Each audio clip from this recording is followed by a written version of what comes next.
দেশ এবং দেশের বাইরে থেকে যে সকল ভাই এবং বোনেরা এই ভিডিওটি দেখছেন, আশা করি আপনারা সবাই ভালো আছেন। আপনার এই ভিডিওটি দেখছেন তার অর্থ এই যে আপনি আপনার ভালোবাসার ব্যক্তিটিকে কিংবা তার পরিবারকে আপনার সাথে বিয়ে করানোর জন্য রাজি করতে চাচ্ছেন, কিন্তু তারা মোটেও আপনাকে বা আপনার সাথে বিয়ে দিতে রাজি হচ্ছে না। এমন অবস্থা আপনি অনেক আমল করেছেন, কোনো আমলে কোনো কাজ হচ্ছে না। আপনাদের জন্য এই ছোট্ট আমলটি নিয়ে আসলাম এবং কার্যকরী একটা আমলটি করবেন, ইনশাআল্লাহ আপনি একদিনের মধ্যে আপনার ভালোবাসার ব্যক্তিটিকে বিয়ে করতে পারবেন বা যারা রাজি নয় তাদের প্রত্যেককে রাজি করাতে পারবেন। দর্শক, আমলটি করার জন্য আপনাকে কিছু বিষয় আগে জেনে নিতে হবে। প্রথমটি হচ্ছে, আপনি যাকে বিয়ে করতে যাচ্ছেন তার সাথে যদি আপনি শারীরিক সম্পর্ক করেন অবৈধভাবে, সেক্ষেত্রে কিন্তু আমলে কোনো কাজ হবে না।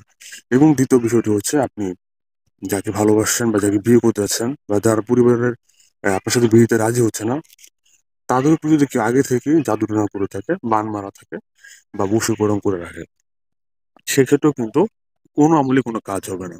তাহলে এ থেকে মুক্তি কি বা এটা সমাধান কি? সমাধান রয়েছে। সমাধানের জন্য আপনাকে কোনো অভিজ্ঞ হুজুরকে দিয়ে তদবির করাতে হবে। আবার বলছি, এর সমাধানের জন্য আপনাকে অভিজ্ঞ কোনো হুজুরকে দিয়ে তদবির করাতে হবে। স্ক্রিনের উপর আমাদের নাম্বার দেওয়া রয়েছে, আপনি চাইলে সরাসরি আমাদের সাথেও যোগাযোগ করতে পারেন। দর্শক, এই সমস্যাগুলো যাদের নেই তারাই আমলটি করবেন। আমলটি হচ্ছে আল্লাহ রাব্বুল আলামিনের একটি পবিত্র গুণবাচক নাম, ইয়া রহমান। আবার বলছি, ইয়া রহমান।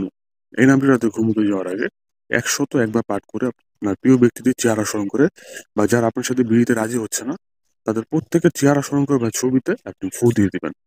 এভাবে আপনি একদিন আমলটি করবেন, ইনশাআল্লাহ পরের দিন দেখতে পারবেন তারা সবাই রাজি হয়ে গেছে। আর যদি রাজি না হয়ে থাকে, তাহলে বুঝে নিতে হবে তাদের উপর এই সমস্যাগুলো রয়েছে।